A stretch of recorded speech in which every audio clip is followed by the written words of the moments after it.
guru to show me the way. Send me a guru every day. Get me back on track when I go astray. Enlighten me with your wisdom today. It might get weird, but that's alright. We're all just gurus helping each other through the night. Right here on Everyday Gurus. Everyday Gurus. Wake up, don't hit the snooze. You might miss Everyday Gurus.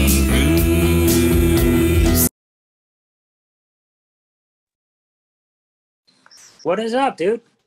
Hey, brother. You're looking good. Thank you. I don't know how you manage to look tanner every time I see you, despite it being Arizona and like bajillion degrees outside. Yeah, man, that sun is heavy, and I'm out there every single day. The heat really I've doesn't seen- bother me. I've seen like photographs and stuff like that on like Reddit of street signs melting. Can you confirm or deny? Is this bullshit, or are there actual like signs and stuff like melting? I haven't seen it, but I believe it because a lot of things melt, like stuff in my dashboard and stuff, and like nothing.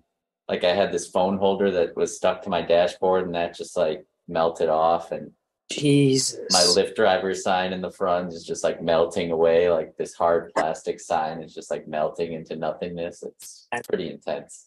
That's insane, man. That's insane. Well, hopefully, we're getting to August is your dog days, right? That's like the dog hot days. Hopefully by September can still be hot, but I'm hoping, next 4 to 6 weeks.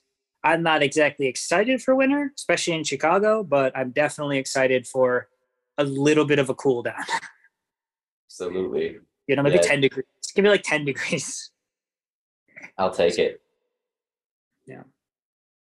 You look pretty good yourself, man, especially considering the news.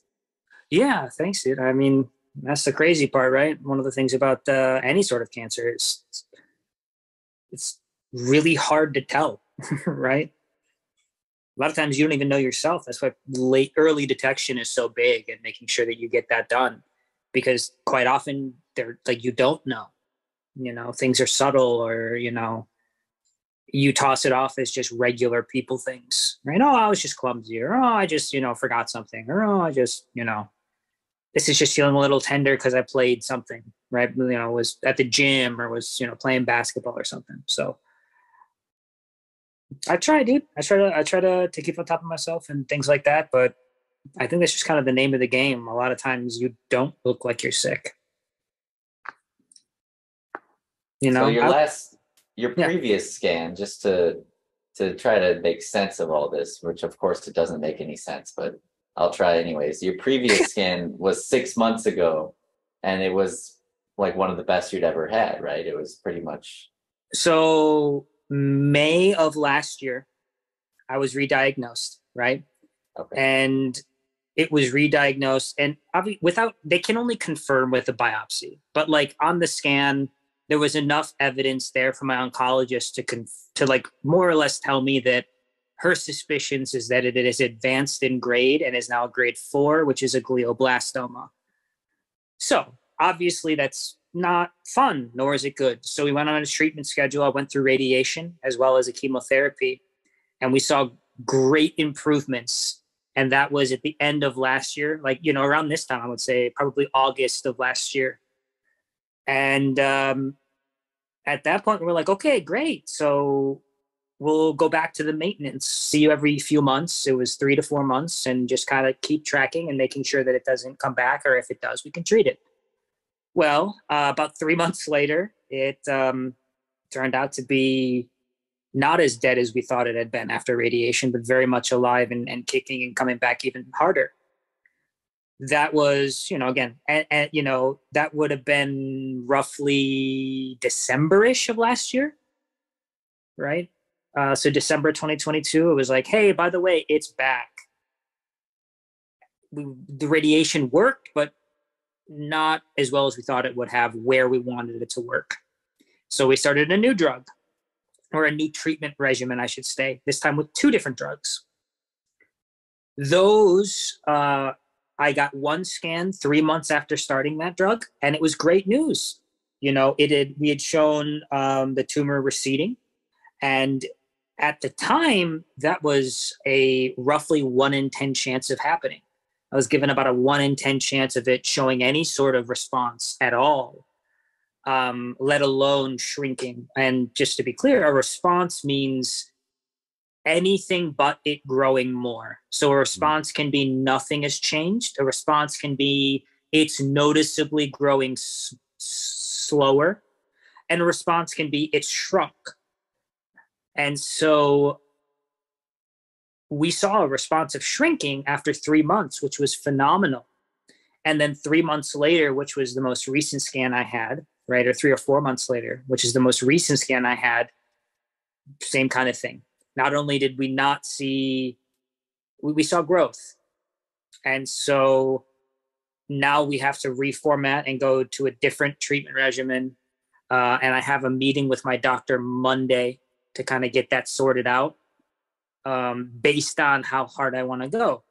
So at this stage, there's a few different options. I've been pounded with chemotherapeutics for roughly 10 years. And so that does a lot to your bone marrow and other, just other, your liver, your kidneys, your organs, really. So on one hand, one option we have is to hit it really hard with this really, really hard chemotherapy, a combination of 2 chemotherapeutics used together, and then a third chemotherapeutic on top of that separately. Wow. So it's, according to, I haven't tried it yet, obviously, but according to my doctor, it is hell on the body and it is hell on you. Like, if you think you've been vomiting a lot or nauseous or whatever, like it's a step up significantly. Now, what that means for me, I don't know. One of the things I've learned is that chemotherapy is very individualized. So sometimes, people are like, this is the worst chemotherapy on the planet for me. I lost my hair, I was vomiting, and then I do it and get none of those, right? And so it's really based on the person, but yeah, I'm expecting a significant uptick in how much it's going to suck. The counterpoint to that is if my body gives out after like 2 months, there is no giving me a lesser treatment because we have to stop all treatment until my body recovers enough to then go back on the treatment. Does that make sense? Yeah. The other option we have is to not do the two chemotherapeutics tied together and the third one separate, but to do one and then do another one separate. So instead of 3, do 2. The advantage to that is that it's not as hard on my body, so I can do it longer, right? I can, my liver, my kidneys, my white counts, all of these things that they're measuring can stay at a healthy level to allow me to continue to take the treatment for longer. So the advantage to I call it the carpet bomb approach, is that we're nuking it with a lot, and there's, just like anything else, there's a higher probability that we do, we get this thing to respond to the treatment. On the flip side of it, response or no response, it puts my body in a position that it's very difficult to do something else without giving me time to recover. And that is time that my cancer continued to grow and spread. So if we have to wait 2 months because my body can't handle another treatment cycle, that's 2 months of growth uninterrupted that the tumor gets. So we have to weigh those options based on how my counts have been, based on things like that. And so my meeting Monday with my doctor is to establish 2 things. What his recommendation is, what he thinks my options are, and then finally, what my decision is. So hypothetically, if I am cleared to do the most extreme version of the treatment cycle, which is the 2 chemotherapeutics followed by the monoclonal antibody infusions, so the 3 different treatments,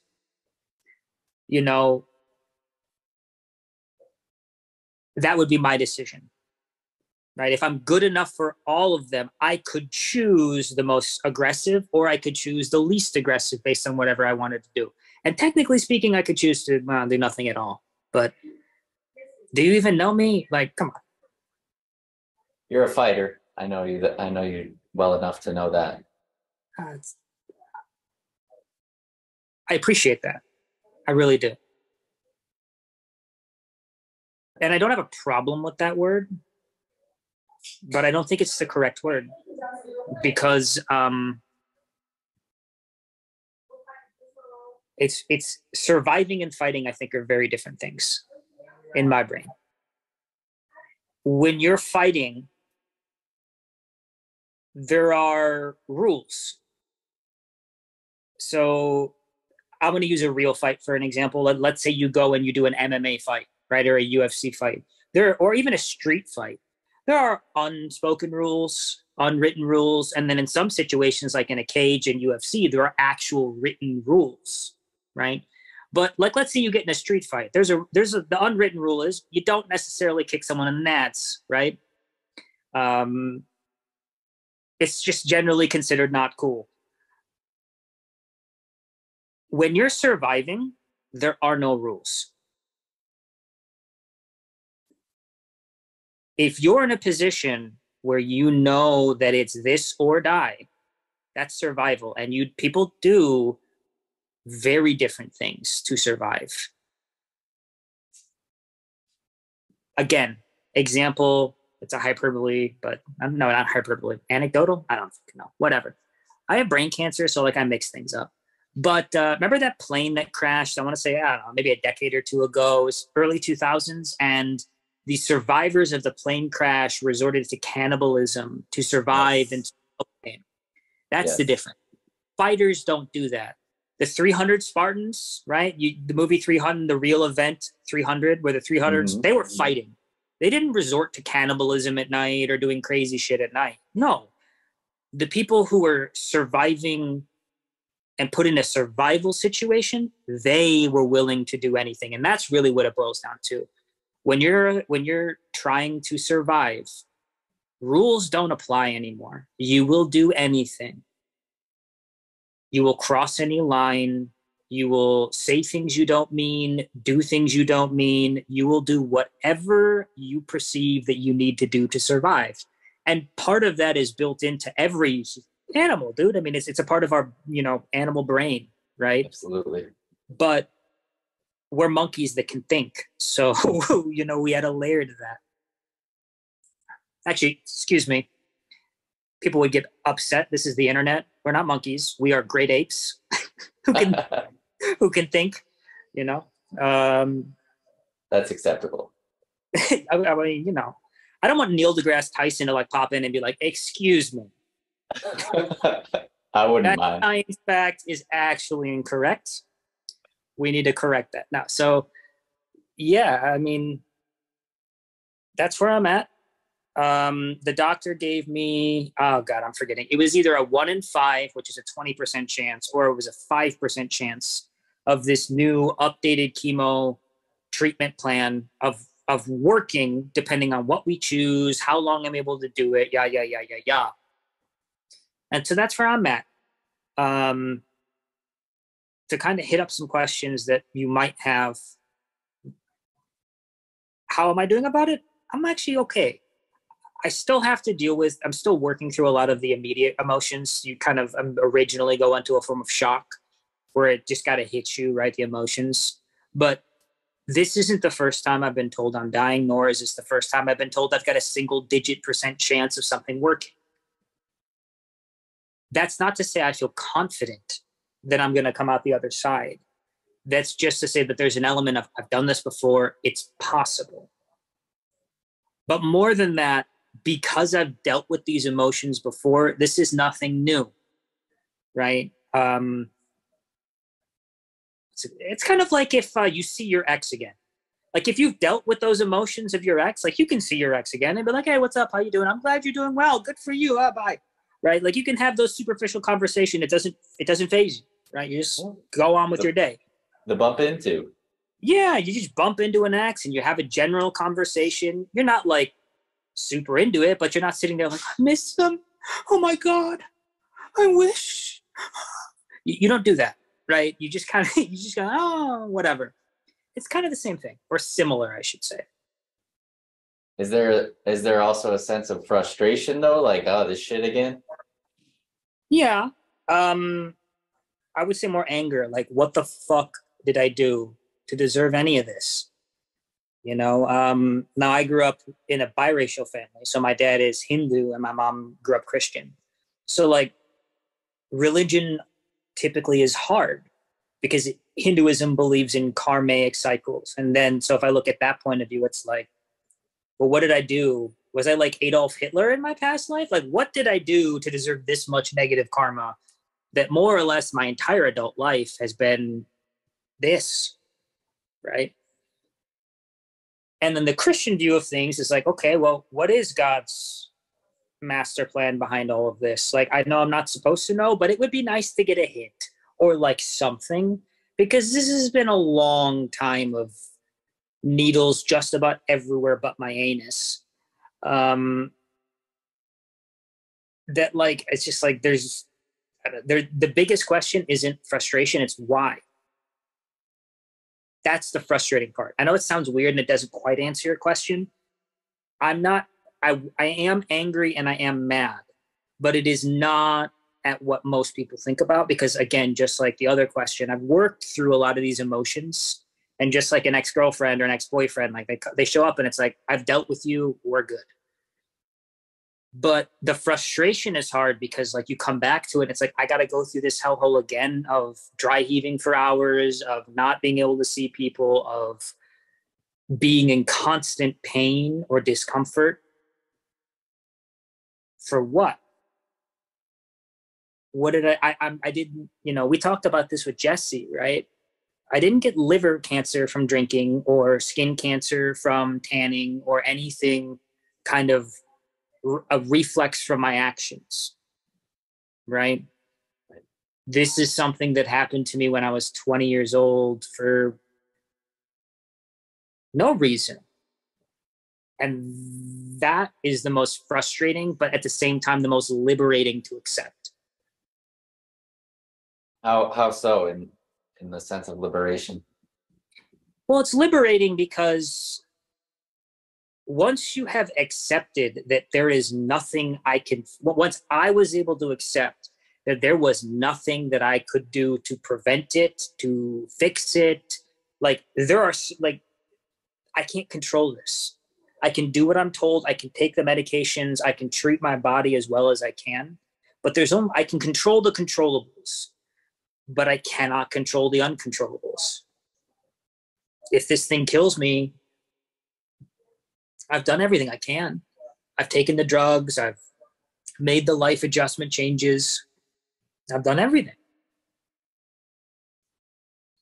So liberating in the sense that you're not giving up or anything, and it's not anything that you've done wrong or are being punished for. It's just something that's happening in the world. Liberating in the sense that if you can accept, and I mean really accept, the fact that this thing has taken my adult life away from me, more or less. I was diagnosed at 20. I consider myself still a kid. I was in college and I'm 30. So my entire life has been this as an adult. That is a very hard thing to accept, that your entire life is now forever radically different, changed, and never going to be the same. And you had nothing to do with it, and you can do nothing about it. You might die, and there's nothing you can do about it. And there's nothing you did to deserve it. You didn't eat yourself to death. You didn't, get your foot chopped off because you ate too much sugar and are diabetic. Like, there is no causal link here related to decisions that I've made. Normally, as humans, we think of like causal links, like, if then. If A happens, then B happens. But there is no causal link here. So for me, it's the most challenging because really accept that. It's hard to accept that you do not have control over something that has complete control over you. So you have no regrets, at least. Yeah. I mean, but regrets are worse than cancer. That's true. But I mean, regrets are action-based, right? I didn't do this or I did do this, right? Acceptance is more accepting the circumstances that you have, right? So like, there are things in life that you can control and there are things in life that you can't control. I can't control that this happened to me, nor can I control when the drugs work or don't work.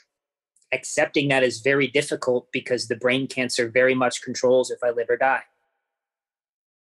So I can't control something that controls me. That would be like your boss being able to control every facet of your life, from where you go, where you live, who you date, who you are friends with, what you eat, how you feel on a day-to-day basis, how much money you have, where you're allowed to go and not go, what you're allowed to wear and not wear. And on top of all of that, this thing is going to charge you pain to do all of this.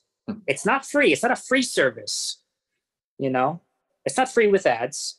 No. You have to pay for it, but you have to pay for it with pain and suffering. And then you don't have control. And so people, let me maybe break this down a little bit differently.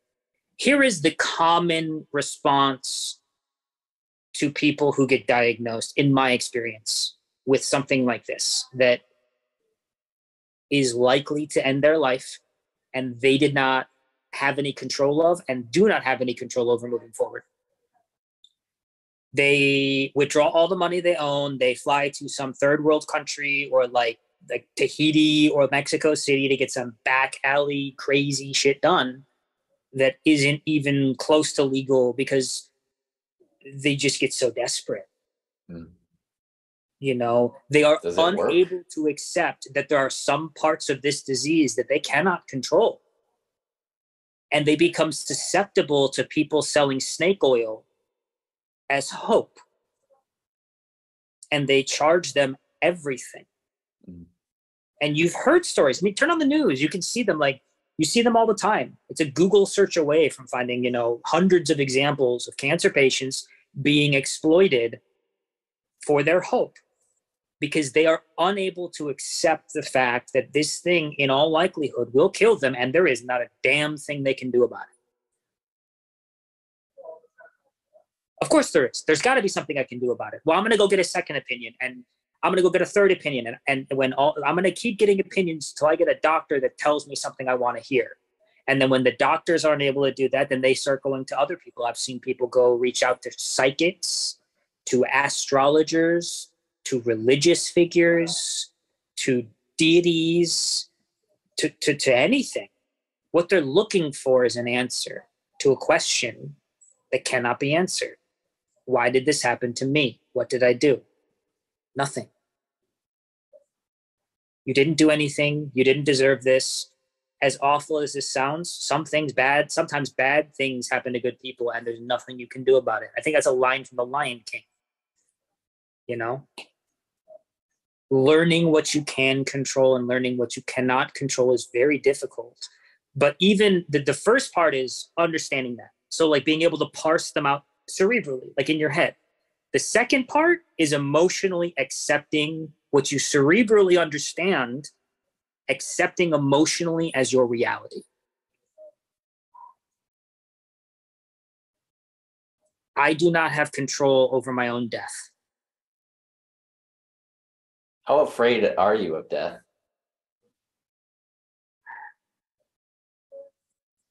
On one hand, terrified daily. On the other hand, not at all. And to kind of elaborate on that, I am not afraid of death. I'm afraid of dying.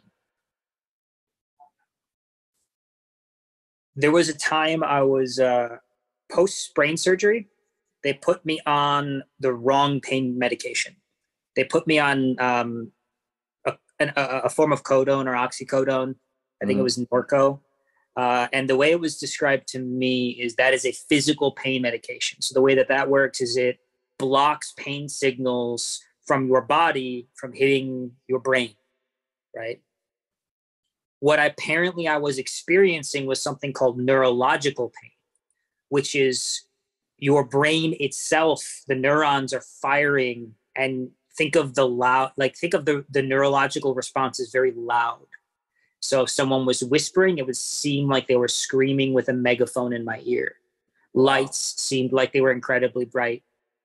And so for like over a week, they were giving me the wrong medications for it. And it sucked. But the point in all this is it was so painful. I had like 15 minutes of sleep over the course of like 4 nights total. Oh my goodness. And there was a point where I remember very vividly saying, this isn't what it feels like. This is it. I don't think I'm dying. I know I'm dying. This is what it feels like to die. And it was painful as all hell, scary, terrifying. I thought about my friends, my family, you know, this stereotypical stuff you see on the internet. But the moment, as it got closer to what I thought was going to be my moment, it was almost relief. Like I had to fight to not do it. Does that make sense? Yes. The way I described it is, imagine you're holding on to a rope and you're playing tug of war. It's as easy as letting go. In fact, it's so easy that you don't even have to let go. You just have to stop holding on as hard as you physically can, and the other team will be able to rip it out of your hands. So all you need to do is like stop squeezing and it'll happen. And it's so easy and it feels so great and like a relief. It was like, it felt like after a really long day, just wanting to get some rest. And as easy as falling asleep. But I didn't. And so that's why I say I'm not, because the death part doesn't scare me. I've seen the death part, at least in my experience, I think I have. That didn't scare me. That was the opposite of scary. It was calming. It was very zen. It was very peaceful. Everything leading up to that part was hell on earth. Painful as all get up. Sucked unbelievably. You know? So it's the pain. Yeah, I'm afraid of death. But I'm afraid of dying more than I'm afraid of death. Because the other component in dying is you have to sit there and watch your loved ones watch you die. Mm. And you get to watch them watch you. And you see it. Like, cancer patients, we're not like idiots. Like, we can see when you're faking smiling or faking optimism or like putting on a show. You're not doing us any favors by doing that. At least in my opinion, you're not. But so when you're miserable because you see me in pain, that makes me even more miserable because I know that I'm seeing all of this pain on your face and I know that I am the cause of your pain. So now I have my own that's pain. The most painful part. Yeah, the guilt, really. Because it's like, fuck, Patrick wouldn't be feeling any way like this right now. If he never knew me, he would never have had to deal with these ups and downs. He would have never have had to deal with like watching me be in pain and vomiting and have to go through like he didn't sign up for this. I brought him into this because I needed his help or I wanted a friend to talk to about it. That's guilt, man, because you see it. You see it on people's faces. You see it in their eyes. It's something you can really only, I mean, anyone who's ever had cancer, who's had to, you know, go through these things, I'm sure they would understand and be like, oh yeah. But I don't know. Piece of advice out there, you're not doing us any favors by hiding your shit. Like, just be real with your emotions. You know, hiding them just makes us feel like even worse because you're like trying for us. It's like, no. I'm already making you feel awful. I don't want to feel worse because I'm making you hide feeling awful. You know, like you can't feel like you can express your emotion around me. You have to wait, bottle it up, wait till you go home and then like open it up in front of your partner. Like, I don't want you to do that. All because of me? Little old me? Like, nah. So, yeah. So it sounds like even more than the physical pain or any other part of the process of dying, one of the most painful parts for you is the emotional struggle, and not even your own emotions, but seeing the emotions of your loved ones. Yeah, I think so. For me, I mean, maybe if I was a different age, I would have a different point of view. I know that people who are typically older and or younger will have different experiences, but yeah, for me, that's what it was. Or is, I should say. But what are some of the physical sensations associated with that kind of guilt? When you see somebody suffering, observing your suffering, like what are some of the sensations associated with that? Does it feel any different than your typical guilt that somebody would feel for saying something they regret or something like that? I think it's regular guilt, but not regular guilt. It's regular guilt in the sense that it feels the same way as guilt does, but only the type of guilt when you're actively hurting someone you love. Right? I feel guilty if I like litter. I don't feel the same level of guilty. I don't feel guilty in the same way as if I were to like stab my mother, right? Like actively hurt someone I care about.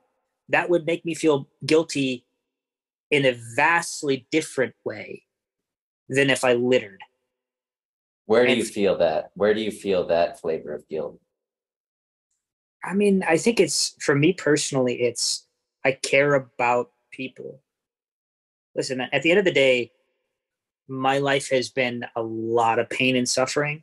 And so even if I can help people, just get a little bit of a laugh. I make dumb jokes about brain cancer and about like being biracial and it being better than the race card. And I have the race card.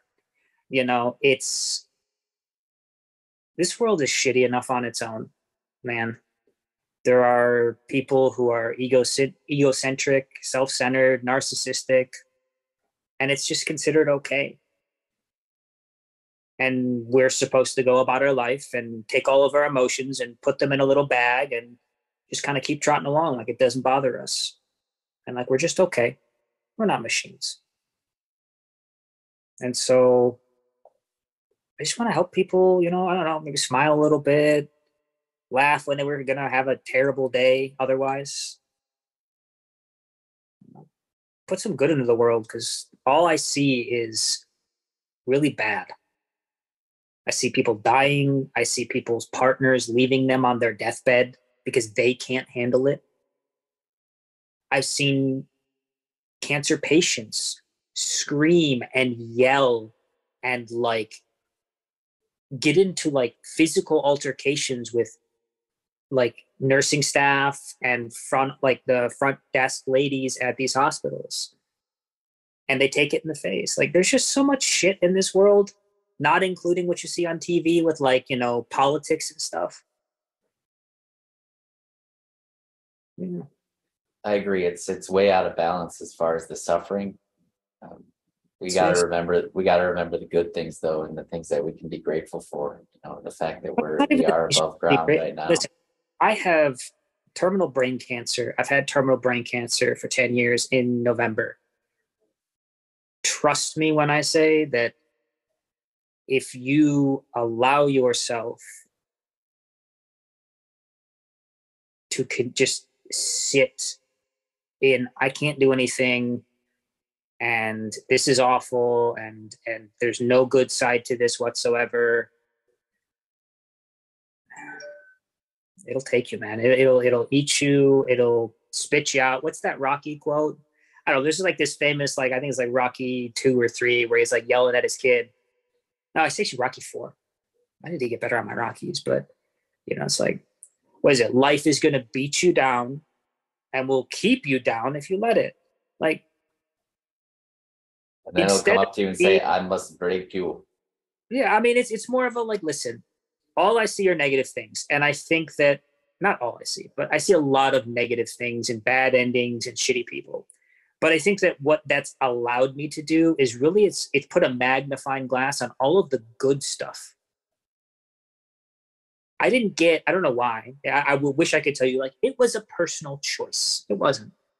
But, like, I just seen all of the good side of things, even though I've had this awful thing for so long.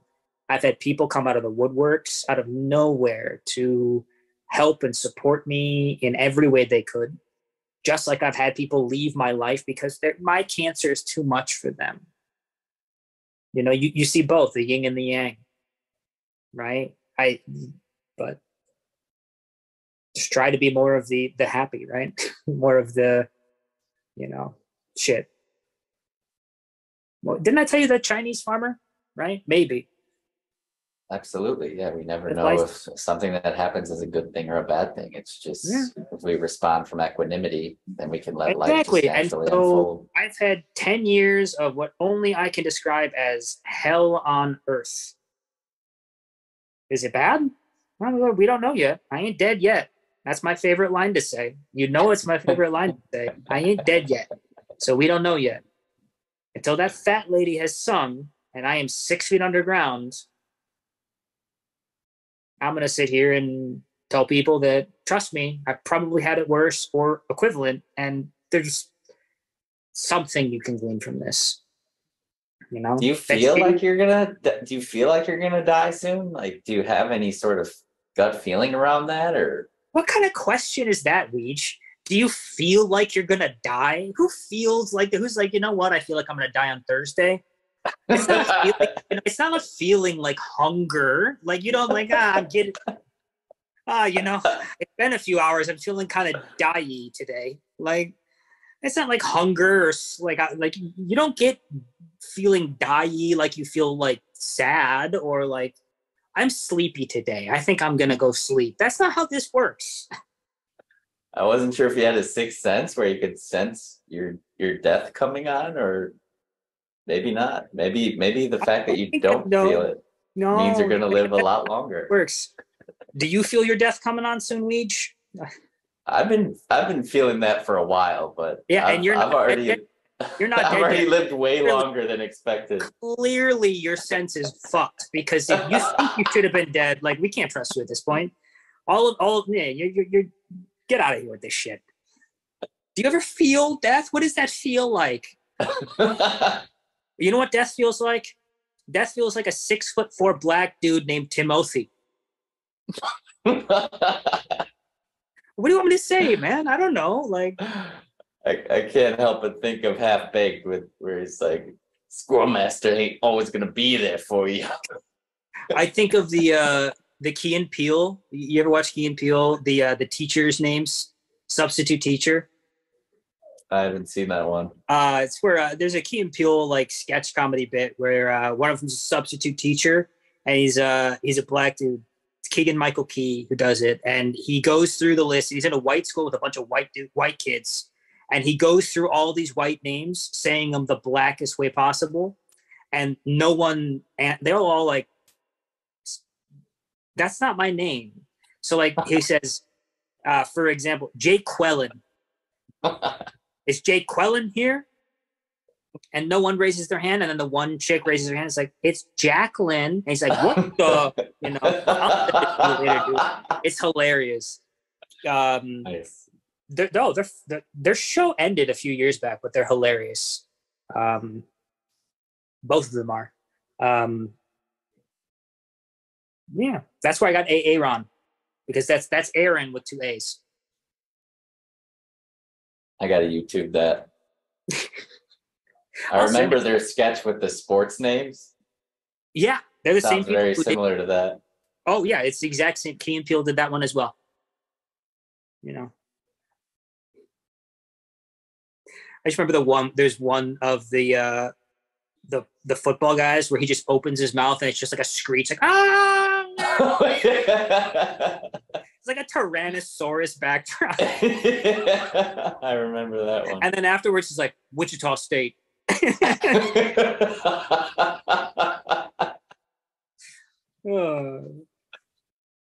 was like Turkmenethil Triceratrips, Western Kentucky University. I'm like, oh, but yeah. What about you, man? How you been? What's been up with your week? Oh, it's been a great couple weeks of training for my new teaching job. So this past week, it was a long week, man. It was intense, but it was amazing. I'm really happy with this district that I've joined, and really like my coworkers and my principals. And I met some of the students and some of the parents last night at Meet the Teacher night, and seems like a great group. I'm really excited to make a positive impact on these people's lives, and I'm going to give it my best effort. That's awesome, man. I'm glad to hear that. Given their age, at least the ages that you said you'd be teaching around. Yeah, like 12, 13. Depression is pretty common starting around that age, and I know that you're very well experienced in depression yourself. Yes. Do you think that will give you an ability to help some of these students maybe identify the ones that are depressed but aren't showing outwardly symptoms because you can recognize them from your own experiences? I mean, did that go into the thought process at all for you? Or how do you think your depression does or does not help your teaching, your ability to teach? Does it impact it at all? And if it does, how so? Yeah, absolutely. I think it'll be extremely helpful in my ability to relate to them with empathy and compassion. And I will recognize when somebody's struggling. Because 13, 14 is puberty's hitting you, like, oh yeah, depending on your your sex and your gender, you're starting to come into like sexuality territory and like discovering and realizing sexuality, as well as, just like who you are. Those are like 12, from 13 through like, I want to say, I don't know, 12 to 15 or 16 are really formative years, right? Yeah, where you're figuring a crucial year for me. Not even know that you're own depressed. You might be like, I thought I was just sad, and like a great teacher might like you, but like, no. I know what sad feels like, and I know what depressed feels like. We're going to get you to someone before you realize what I can tell you it is right now, type deal. Absolutely. And I've got the support system to be able to do that if I recognize somebody struggling. And, I can do the little things to brighten up somebody's day, to pull them out of that downward spiral. Yeah, or even just sharing your own stories, because there's something human about a story. Here's what I mean by that. My dog can understand words that I say. I can train my dog to understand, or you can train dogs in general to understand thousands of words: gorillas, monkeys, other animals, horses. There was a horse that like could like do math with its like, it was crazy. Sorry, what was I saying? I lost my train of thought. You're waiting for a brain cancer. You're talking about a horse that could do math, but you were talking about, before that, you were talking about helping kids with their depression. Oh, yeah. I really do think that you'd be an asset to just being able to discover that, and especially during those years, man, just using your story to help people, because human beings connect with stories. You can't tell a dog or a cat or a horse a story, but like for some reason you tell a human a story, and not only will they understand the story, but like they'll change their perspective. Like if you go to the movie theater and you watch a really good story, it will make you cry. Yep. It'll bring you to tears. It'll make you laugh. It'll totally change your mood. There's something weird about stories that connect more than just a conversation. Good point. Yeah. And it only works with humans. Yeah, but I mean, it's different than, so for example, if I tell you I've had brain cancer for 10 years versus me telling you how I figured out I had brain cancer, what happened, the melodrama that ensued afterwards, and all of the moving pieces as a part of it, everything leading up into meeting you and being most recently diagnosed, that's a story. that has layers and nuance and turns. And I got better and then I got worse. And then, I started dating people and then I didn't, and then XYZ, ABC. And at the end of that whole story, you not only have the message in the story I was sending, but you also feel more connected to me. And I think that you can do the same. A 13-year-old might not feel, a 13-year-old girl, for example, might not feel comfortable talking to a gentleman in their, in his 30s about something deeply personal for her that's making her depressed or that is impacting her depression. But by sharing a story or stories and normalizing something that isn't normally normalized and making it human and vulnerable, I think that you open up a door that people typically and systemically think is closed, right? I can't talk to my how old are you? 33? 36. God damn it, you look young. Can you stop being like 25?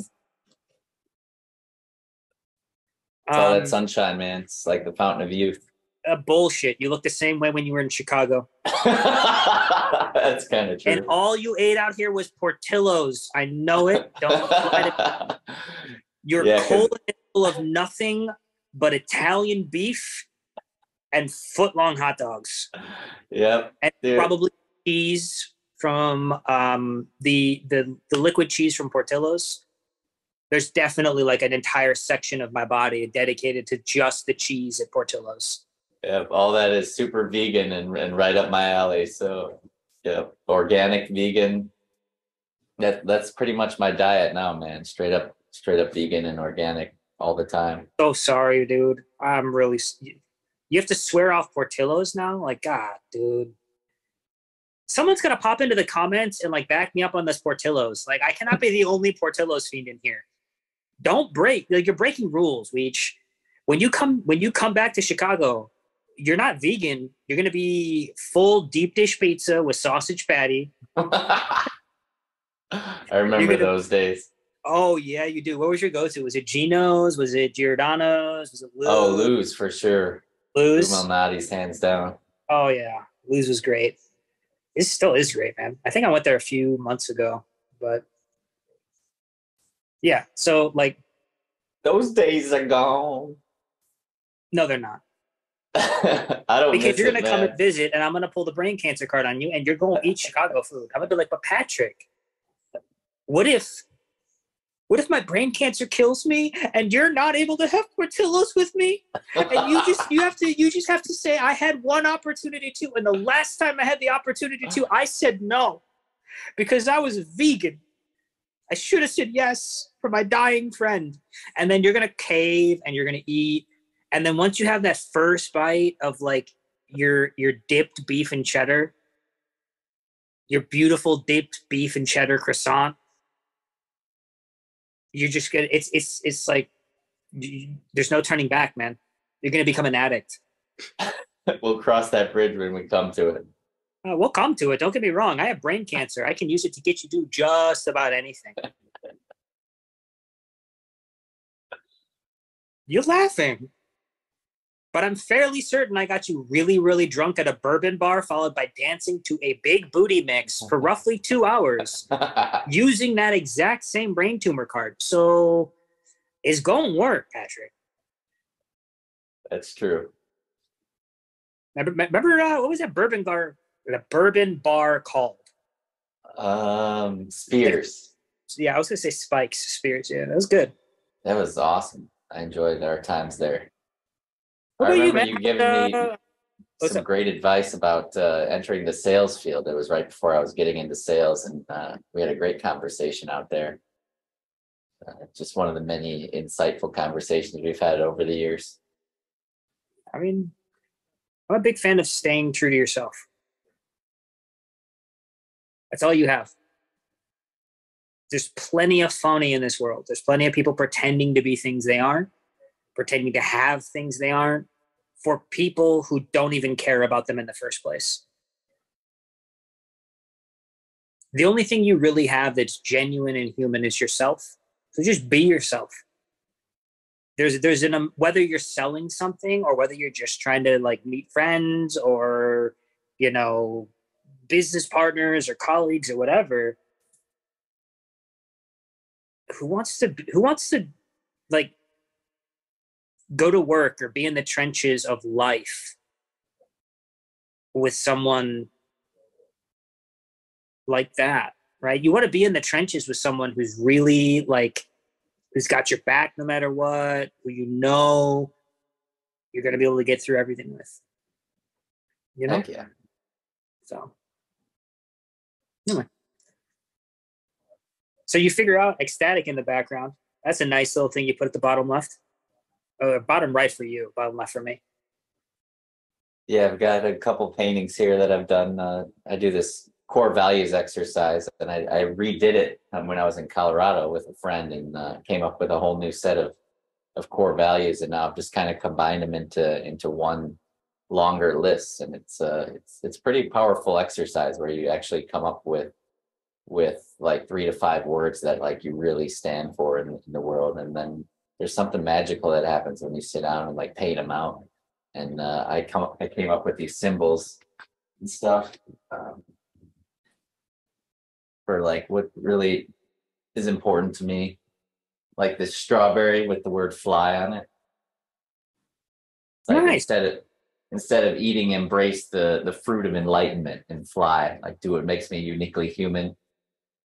Like play music, nice. have great conversations, be creative. I like the penis you drew there. You know, that was great. I don't know what does the penis indicate though? And why does it only have one nut? I think the chemo is making you hallucinate, man.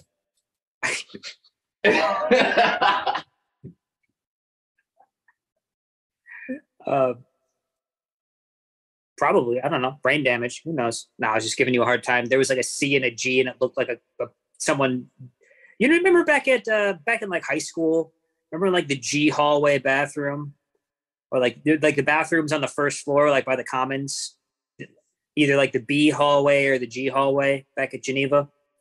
Those bathrooms there. Do you know how people used to like tag penises in Sharpie, like on the walls and stuff? Like they used to just like draw penises everywhere. Do you not remember this? Did I go to high school alone? I do not remember high school very Internet, well, help me out.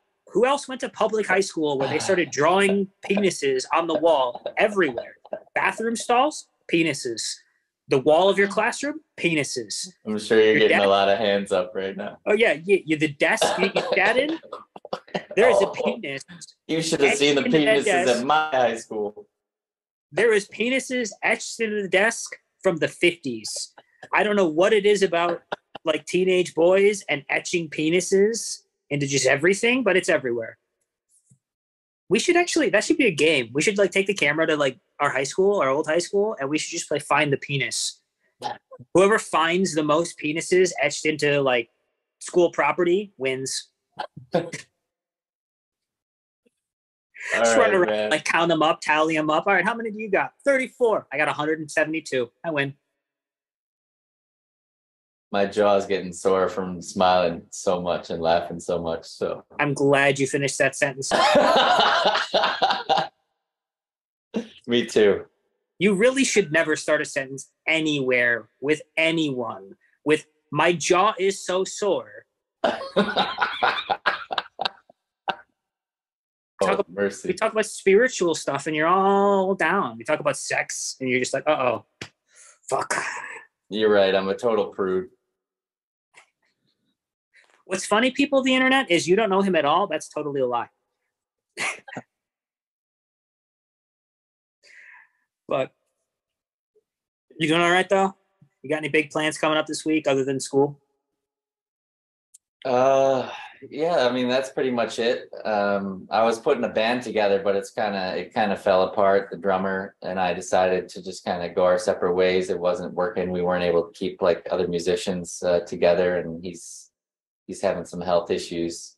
So that is not an excuse. I am pulling the brain cancer card. I will make a video series dedicated to this man saying a brain cancer patient learns how to play the drums to be in a band to prove that he doesn't have a fucking excuse. I love it. I do feel it was a blessing because I needed a little more space. I was kind of taking on a lot of projects at once, starting a new career, doing our podcast, recording my own music and an album, and, driving for Lyft, and also doing some side projects with the school, like some overtime work with like performing arts committee and stuff like that. And all that, and trying to start a band was a little much, so something kind of had to give. So I kind of think it was life helping me out. Sure. But I'm still gonna keep playing music. I'm still super passionate about writing music. Yeah. And a lot of creative ideas flowing, and I'm just gonna do it on my own for now, and maybe bring a band back together a little bit further down the road. Yeah, man. I mean, I'm happy for you. I think that my brain cancer point of view is saying, maybe look at things the opposite way. Like, instead of I'm so busy, like I had to cut something, I'm so busy. I have so many opportunities. So many things are presenting themselves all at the same time that my biggest problem right now is I have too many things to freaking pick from and not enough time in the day. Because your David Goggins of the world, your Jocko Willens of the world, those guys are all going to say, you can make more time. There's a great quote from Kobe Bryant. Are you familiar with the basketball player Kobe Bryant? Yeah, the late Kobe Bryant, God rest his soul. Okay. I'm just making sure. I don't know, man. You didn't know who Mookie Betts was, so I was like, okay. I didn't. Yeah, you still don't know who Mookie Betts is, do you?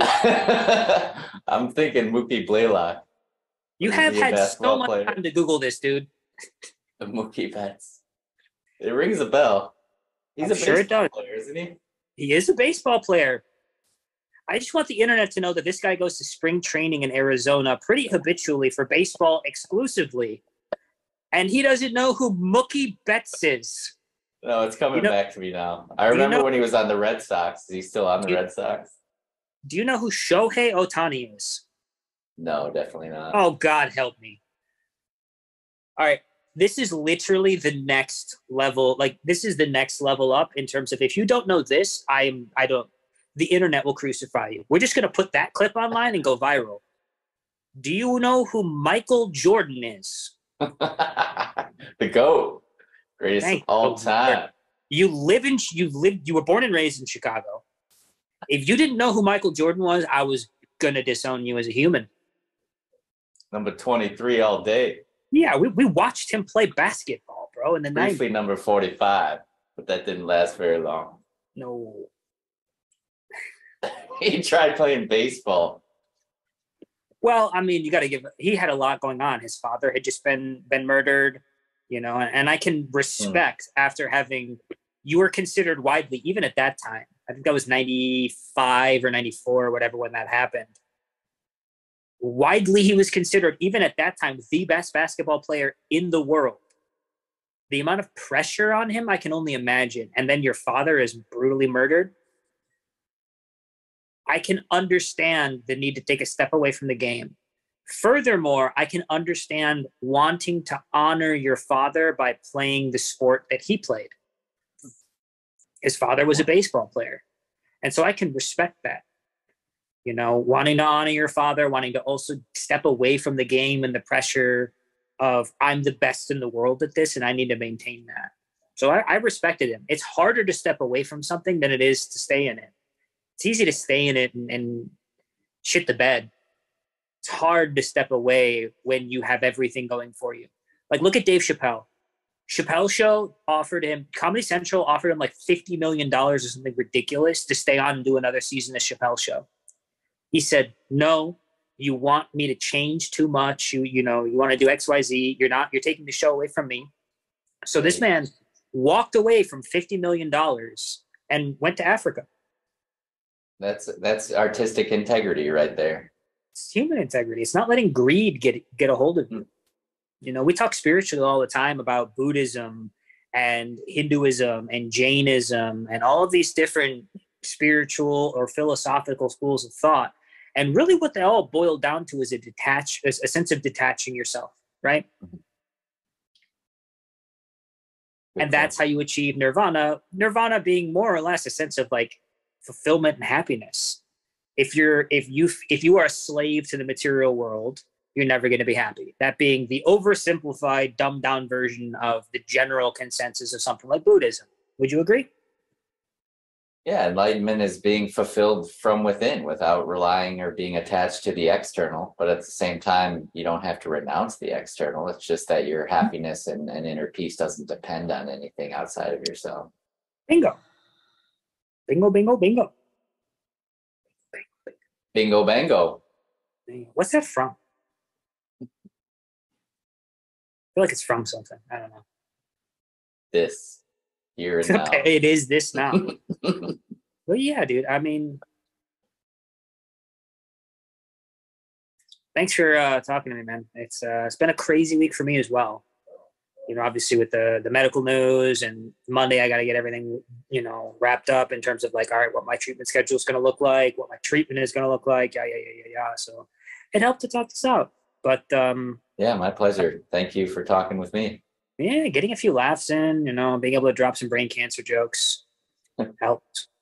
But yeah. Yeah, the laughs were nice. Thank you. Thanks. I posted a short on my personal YouTube account. Just like, hey, I'm here to answer questions about brain cancer, and I'm going to post a TikTok of it later. But yeah, I'm thinking, you know, we could do things personally as well to hopefully get some awareness, you know, just post content. Because I love the stuff you were posting before. Like, hey, I'm going to sing a song. Like, still do that. Who cares if 5 people view it? Like, it just gets more shit out there into, like, the ether and the cosmos. And I've been watching a lot of Gary Vee, and I just kind of want to, you know, I think he's got onto something. Gary Vee preaches, be yourself and just post constantly. Because, like we were talking about earlier, like, just that's all you have is being genuine in yourself.